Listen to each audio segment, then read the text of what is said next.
সরকারি রাজধানী আওয়ামী লীগ বলেছে অপপ্রচারের জবাব, দুর্নীতি ঢাকার প্রচার, মন্তব্য বিএনপির।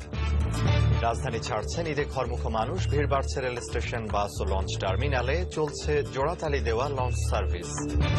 ট্রাইব্যুনালের দণ্ডের বিরুদ্ধে গোলাম আজমের আপিল, সর্বোচ্চ শাস্তি চেয়ে আপিল করবে রাষ্ট্রপক্ষ। এবং আল কায়েদার হুমকিতে ঢাকায় মার্কিন দূতাবাসে ছুটি ঘোষণায় বিস্মিত হলেও নিরাপত্তা বিশ্লেষকরা বলছেন অস্বাভাবিক নয়।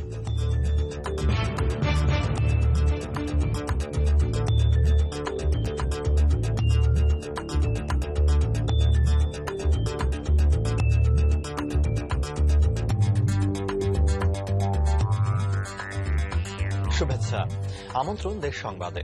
আপনাদের সঙ্গে আছি আমি আনোয়ারুল আলম। বলছিলাম একেএসটিএমটিবার সংবাদ শিরোনাম, এবারে পুরো সংবাদ। সরকারের নানা উন্নয়নমূলক কর্মকাণ্ডের বিবরণ সম্বলিত বিলবোর্ডে ছেয়ে গেছে রাজধানীর প্রধান সড়ক ও মোড়ের আশপাশ। সরকারের 4.5 বছরে গৃহীত প্রকল্প ও এর সাফল্যের বিভিন্ন দিক তুলে ধরা হয়েছে এসব বিলবোর্ডে। এছাড়াও বাহারি এসব বিলবোর্ডে আছে আগামীর নানা প্রতিশ্রুতির কথা। সরকারি দলের নেতারা বলছেন, বিরোধী দলের বিভিন্ন অপপ্রচারের জবাব দিতে এ ধরনের উদ্যোগ নেওয়া হয়েছে।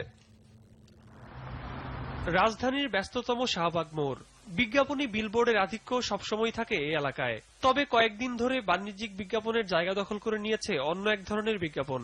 এসব বিলবোর্ডে শোভা পাচ্ছে মহাজোট সরকারের 4.5 বছরে করা উন্নয়নের নানা ফিরিস্তি। শুধু শাহবাগ মোড়ই নয়, পুরো রাজধানী ছেয়ে গেছে এমন বিলবোর্ডে। এসব বিলবোর্ডে সরকারের খাদ্য নিরাপত্তার সফলতা, জনশক্তি রপ্তানির সাফল্য, কমিউনিটি ক্লিনিক, অটিজম সমস্যা দূরীকরণ সহ ডিজিটাল বাংলাদেশ নির্মাণের বিভিন্ন তথ্য, যোগাযোগ ব্যবস্থার উন্নয়ন সহ রাজধানীর যানজট দূরীকরণে মেট্রো রেল, এলিভেটেড এক্সপ্রেসওয়ে নির্মাণের প্রতিশ্রুতির কথা তুলে ধরা হয়েছে। এ ব্যাপারে সরকার দলীয় নেতাদের যুক্তি, বিরোধী দলের বিভিন্ন অপপ্রচারের জবাব দিতে এ ধরনের ব্যবস্থা নেওয়া হয়েছে। মানুষকে সচেতন করতে এ প্রচার প্রচারণা কাজে লাগবে বলে দাবি তাদের। বিলবোর্ডে সরকারের 4.5 বছরের উন্নয়নের বা সফলতার কিছু বিষয়গুলো তুলে ধরা হয়েছে।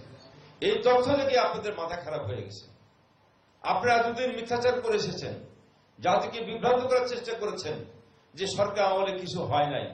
কিন্তু আমরা যে সরকার আমলে 4.5 বছরে আমাদের কৃষি খাত, বিদ্যুৎ খাত, স্বাস্থ্য খাত, শিক্ষা খাত, আমাদের শিল্প খাত সহ যোগাযোগ ব্যবস্থার ব্যাপক যে উন্নয়ন হয়েছে, এই জিনিসগুলাই আজকে এই প্রচারের মাধ্যমে জাতির কাছে তুলে ধরা হয়েছে।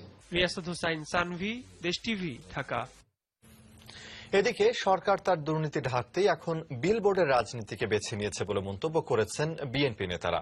সিটি নির্বাচনে পরাজয়ের পর সরকারের হুঁশ হয়েছে এমন দাবি করে বিএনপি নেতারা বলেন, বিলবোর্ডে প্রচারণা চালিয়ে সরকারের শেষ রক্ষা হবে না। জিয়া স্মৃতি পাঠাগার আয়োজিত ইফতার মাহফিল অনুষ্ঠানে সংক্ষিপ্ত বক্তব্যে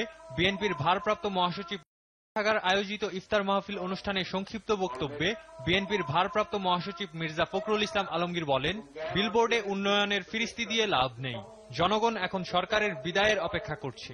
জনগণকে বিভ্রান্ত করবার জন্য যতই বিলবোর্ডে তাদের উন্নতির ফিরিস্তি লাগাক না কেন, অথবা যতই নতুন নতুন কথা বলে মানুষের মনকে বিভ্রান্ত করবার চেষ্টা করুক না কেন, জনগণ ইতিমধ্যেই এই সরকারকে তাদের অনাস্থার কথা জানিয়ে দিয়েছে। এবং তারই কারণে আজকে এই সরকার খুব স্পষ্টভাবেই বুঝে নিয়েছে যে নির্দলীয় তত্ত্বাবধায়ক সরকার অধীনে নির্বাচন দিলে তারা জয়লাভ করতে পারবে না।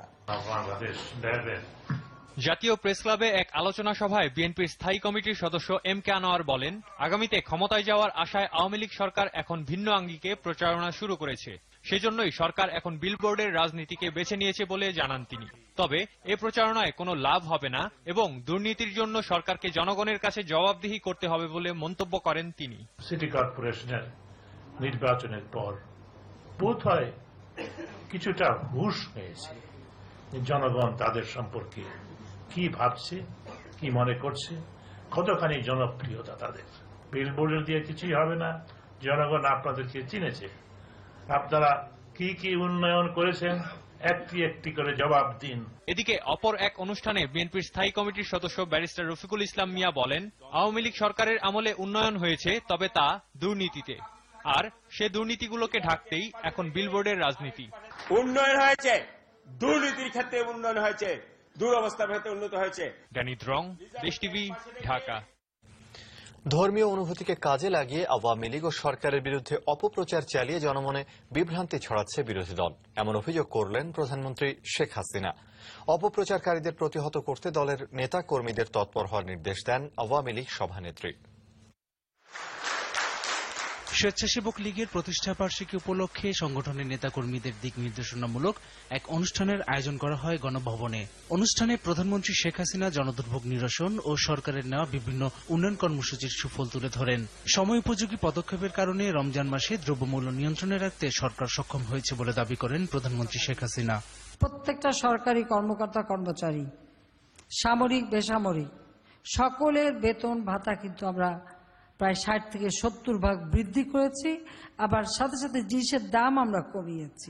এই যে রমজান মাসে তেল, চিনি থেকে শুরু করে প্রত্যেকটা জিনিসের দাম কিন্তু আমরা স্থিতিশীল রাখতে সক্ষম হয়েছি। বিগত 4.5 বছরে তার সরকারের সাফল্যকে ঢাকতে বিএনপি জামাত মিথ্যা অপপ্রচার চালিয়ে জনমনে বিভ্রান্তি ছড়াচ্ছে বলে অভিযোগ করেন শেখ হাসিনা। জামাত, বিএনপি, হেফাজত এরা মিলেই তো কোরআন শরীফ